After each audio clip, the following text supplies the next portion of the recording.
Voici tous les jeux que j'ai achetés ce mois-ci. Il y en a pas mal. Bon, il devait y en avoir un de plus, mais je sais pas, il n'est pas arrivé. Donc j'espère qu'il n'y aura pas eu de soucis avec la livraison. Sinon, je le rachèterai le mois prochain. C'était Moving Out.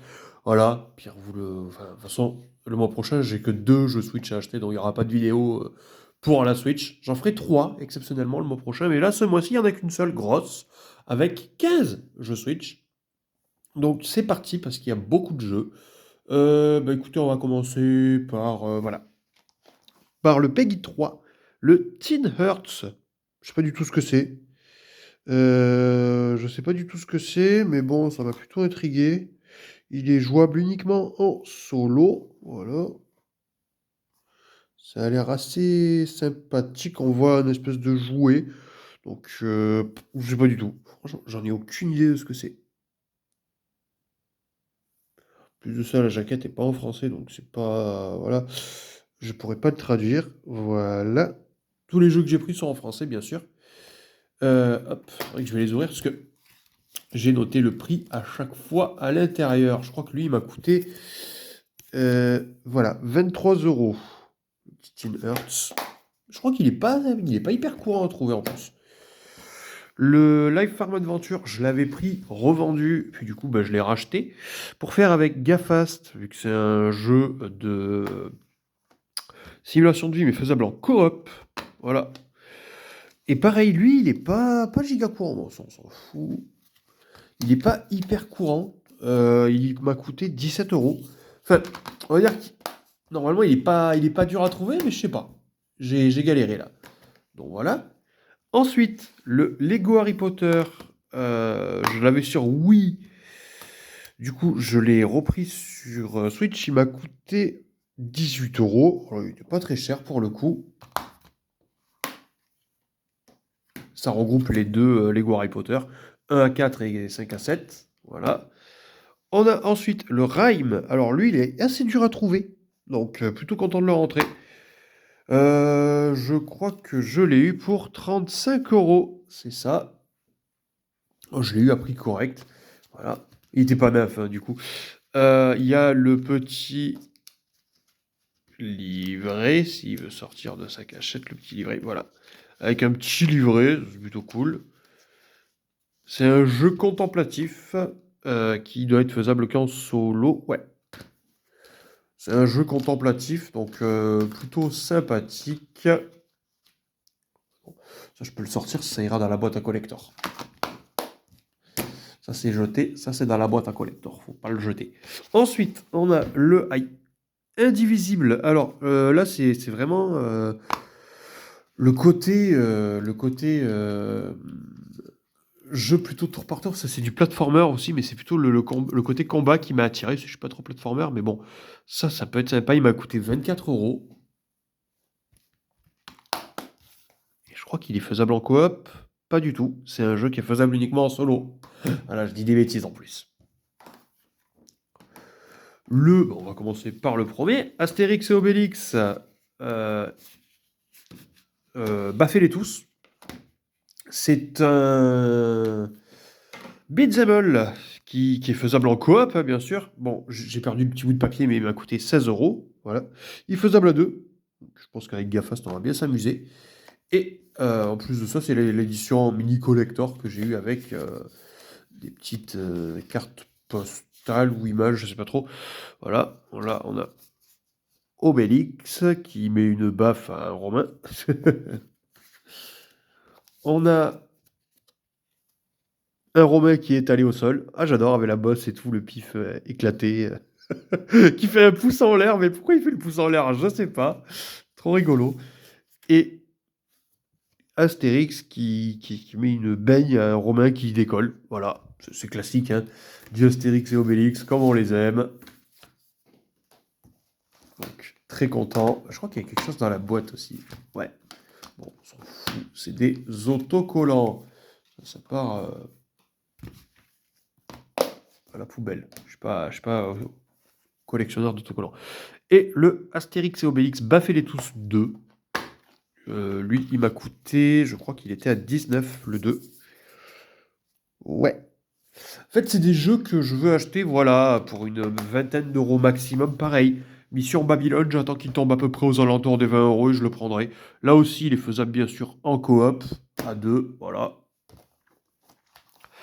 Balan Wonderworld, il a été plutôt critiqué. Alors, je veux voir pourquoi il a été critiqué, ce jeu, parce que bon, il a l'air assez sympathique. Après, je l'ai pas payé cher, hein, du coup, je l'ai payé seulement 13 euros, voilà. Il y a un code, je sais pas ce que c'est. Et une espèce de truc signé à la main, voilà. Marqué Balan. Donc ça, je vais le garder. Ça, le code, je crois que c'est pas un code pour... Bon, je regarderai. J'essaierai de le rentrer dans l'eShop, on verra bien si ça passe.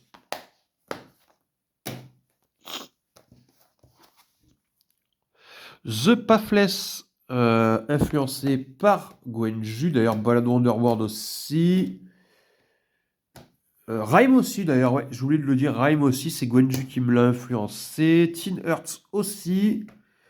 Et voilà. Donc The Pathless aussi, du coup, faisable qu'en solo. Je sais plus combien il m'a coûté.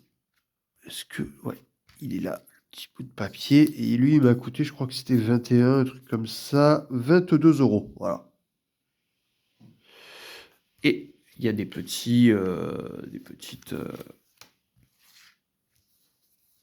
images du jeu.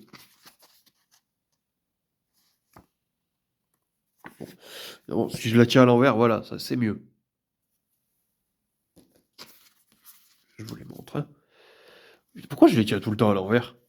Le jeu a l'air assez sympathique, niveau graphique. Décidément, celle-là aussi, j'ai voulu la tenir à l'envers.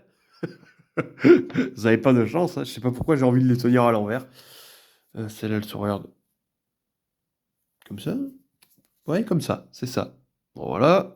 Je vois pas grand-chose, je suis désolé. Bon, en même temps, là, elle est assez sombre, celle-là.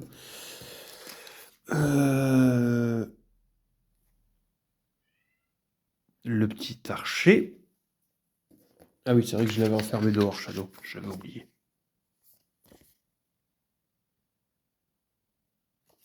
Voilà les petites images. Je vais aller faire rentrer Shadow. Excusez-moi pour l'interlude, parce que sinon il va gueuler. Hein?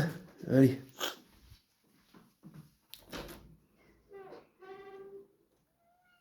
Oh, t'es pas obligé de râler, hein, tu sais.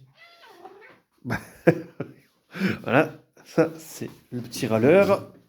Ensuite, on a Crystal. Alors c'est marrant parce que Certis m'en a parlé l'autre matin. Il m'a dit: Ah, c'est toi qui m'en as parlé? Non, je crois pas. Enfin, ça me dit rien. En tout cas, je crois que c'est pas moi qui en ai parlé. Mais c'est rigolo parce que voilà. Du coup, lui, il a pris gratuit là sur le truc Epic Store ou je sais pas quoi. Bah, moi, je l'ai acheté à 20 euros en physique. Voilà. Vive le physique. Alors, celui-là, je peux vous en parler un petit peu. C'est un jeu de. Enfin, c'est un RPG dans lequel on va avoir une timeline passé-futur. Et en gros, si on envoie les ennemis dans le futur, ça peut faire des effets dans le passé aussi. Donc ça peut être très rigolo à tester. Il y a un poster, je vous avoue, je ne vais pas le déplier. Je le regarderai après, je ne l'ai même pas déplié moi perso, le poster. Voilà. Donc, plutôt content. Je ne sais même pas qui a fait le jeu, c'est Modus. J'ai déjà quelques jeux de Modus. Je ne sais plus lesquels, mais je sais que j'ai quelques jeux. The Break.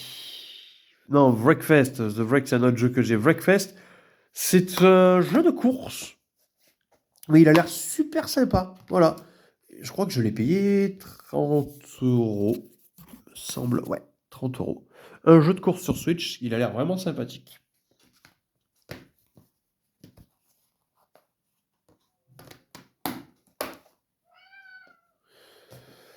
On a ensuite Port Royal 4, pareil, influencé par Gwenju. C'est un jeu de stratégie dans l'univers de la piraterie. J'aime beaucoup ça. Voilà. Il m'a coûté 25, je crois que c'était 23. Bah, 25 euros. Voilà. C'est qui a fait le jeu? C'est... Je connais pas. Je connais pas le studio. Young Souls, fait par un studio français qui ils l'ont fait à deux, je crois d'ailleurs le jeu. Si je dis pas de bêtises, c'est un Souls-like. Alors je suis pas fan des Souls-like, mais La DA m'a attiré et Gafast m'a appris ce week-end que c'était des gens qui ont fait partie d'Ankama, qui ont fait du coup Wakfu, Dofus, etc.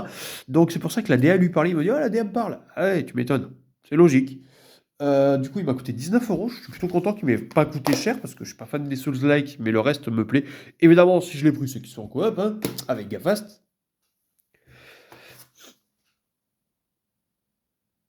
Rustler Tear the Horse, c'est une parodie des vieux GTA pour le coup. Bah là aussi, c'est fait par Modus. Voilà. Le jeu a l'air très sympathique. Vraiment, j'ai hâte de tester ça. Il m'a coûté 22 €, donc prix plutôt correct en soi. Et je crois qu'il se fait uniquement en solo. Ouais. Et enfin, le Vampire. Je croyais que c'était Vampire The Masquerade en fait, mais pas du tout au début quand je l'ai acheté. Mais apparemment, le jeu est sympa quand même, mine de rien. Ah bah voilà, j'ai retrouvé les 16 € de Astérix. Le jeu est plutôt sympa, mais voilà. Faut que je teste ça. Il m'a pas coûté cher. Je crois qu'il m'a coûté 15 €. Ouais, c'est ça, 15 €. Voilà. Faut que je teste tout ça. Voilà pour ce mois du coup de février. Pas mal d'achats différents pour le coup. On a vraiment, celui-là c'est vraiment du narratif pur. Celui-là c'est parodie de GTA, Souls-like, piraterie, enfin un peu ouais, stratégie piraterie, course, RPG. Je sais plus trop ce que c'est, style aventure un peu, je crois, à la Zelda, si je dis pas de bêtises. Plutôt décrié par la critique, mais du coup il est pas cher. Beat'em all. Beat'em all dans l'univers Astérix, les deux, hein, bien sûr. RPG mélangeant, enfin plateforme RPG, voilà. Contemplatif. Lego. D'ailleurs, je suis content parce que bah, il me le manquait dans la collection Lego. Simulation de vie. Et celui-là, je sais plus du tout. Je sais plus du tout. Je sais plus du tout. Mais bon, voilà. Donc vraiment tous les styles. J'ai pas trouvé de tactical. Je suis déçu, il n'y a pas de tactical là. Voilà. Ça se fait rare les tactical.